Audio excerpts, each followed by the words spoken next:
বিশ্ব ক্রিকেটের সব রকম আপডেট পাওয়ার জন্য আমাদের চ্যানেলটিকে আজই সাবস্ক্রাইব করে রাখুন। এবছরের শেষের দিকে রয়েছে আগামী আইপিএলের মেগা নিলাম। 17তম আইপিএলে চ্যাম্পিয়ন হয়েছিল কেকেআর। শ্রেয়াস আইয়ারের ক্যাপ্টেন্সিতে নাইটরা এবছর আইপিএল জয়ের স্বাদ পেয়েছে, কিন্তু ওই টিমের এক প্লেয়ার বলছেন মেগা নিলামের আগে কেকেআর শ্রেয়াসকে রিটেন করবে কিনা তা কিন্তু একদমই নিশ্চিত নয়। তাহলে এবছরের বড় নিলামের আগে কোন 4 ক্রিকেটারকে ধরে রাখতে চাইছে কেকেআর?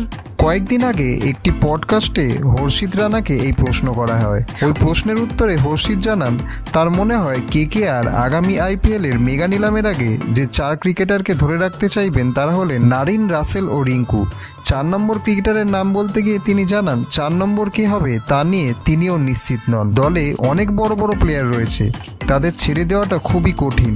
তার মতে এবারের মেগা নিলাম কঠিন হতে পারে শুধুমাত্র কেকেআরের জন্যই।